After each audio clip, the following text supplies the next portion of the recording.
See, that side's straight, but oh gosh, that's not right. Up to 600 volts.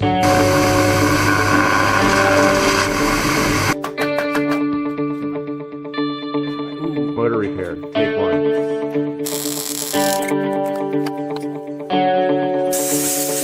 These 4 bolts here. That shaft moves this lever. It's alive!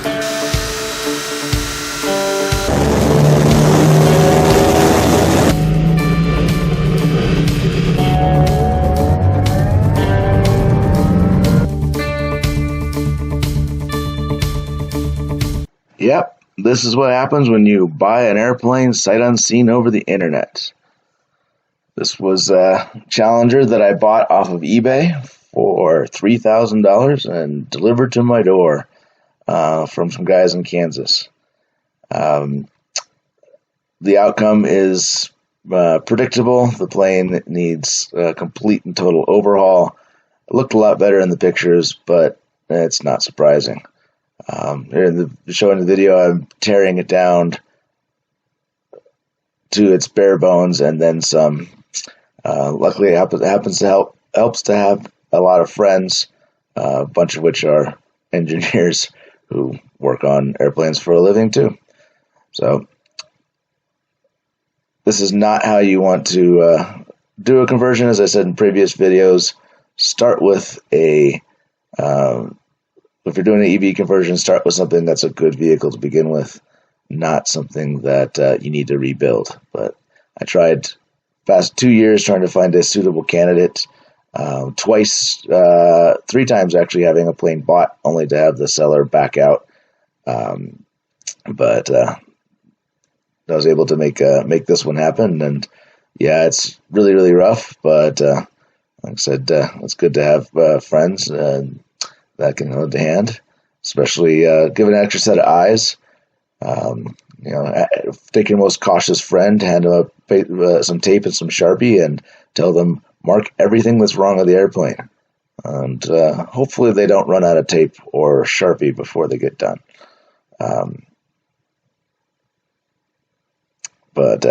Yeah, so we tore it apart, every single piece, and yeah, there were a lot of skeletons in the closet for Challenger owners or anyone buying a airplane with no history. Once you take that fabric off, you're probably going to find a lot more surprises than you had intended. All right, you Challenger owners, watch out. Got to keep an eye on those aluminum termites. I mean, look at this. Yeah, jeez. That is not good. And this side, look at that. Those aluminum termites did some real damage.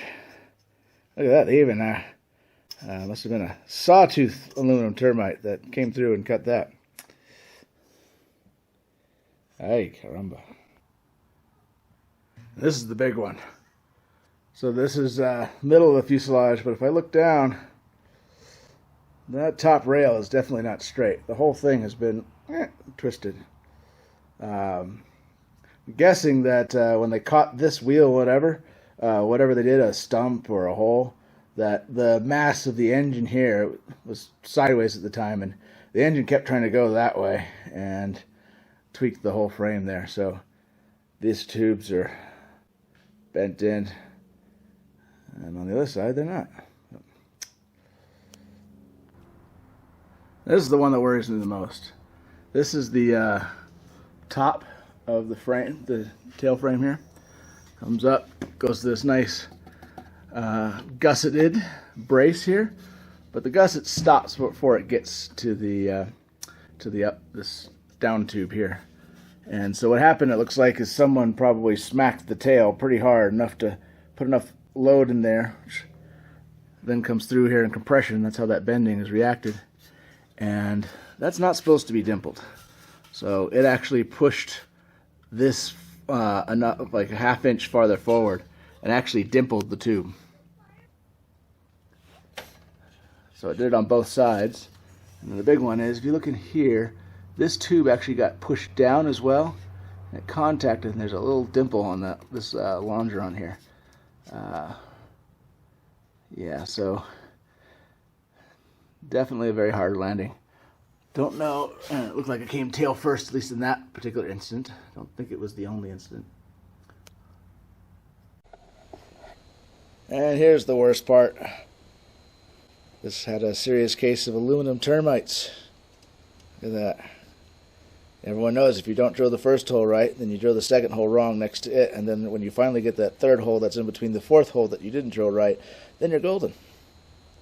That's not how that works. The other corner is worse than this one, but this one is definitely up there in the honorable mentions. And this is the big one. This is the bent main gear here. Well, you can see it, but that's supposed to be in a line right here, and it's bent back. It's actually buckled this little tube gusset here. So, and then very much oversized that hole. I don't know if it's oversized or it actually almost looks like they drilled it. So what they might have done to fix the gear was rotate the tube, double drilled the hole, and then bolt it back and call it good. I have to decide either I'm going to cut all this off, or either way I'm going to cut all this off. And either I will weld a new tube on with more gusseting, or I'm going to convert this over to a tail dragger. One of the two.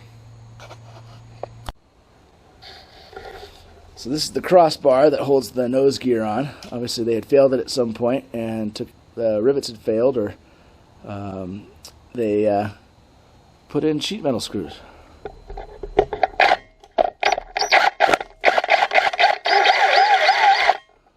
Wood screws do not belong on aluminum airplanes.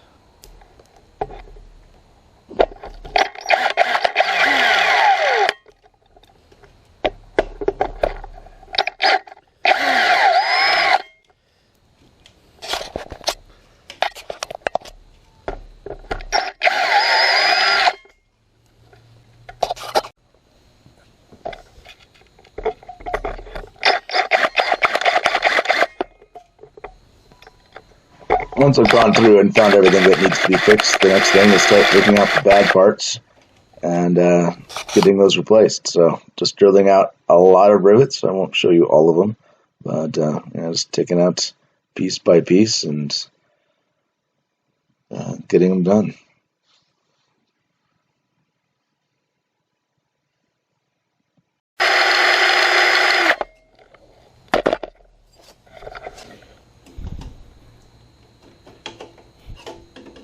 Not plan on reusing this lovely piece of aluminum here. Just want to make sure I don't damage the tube below.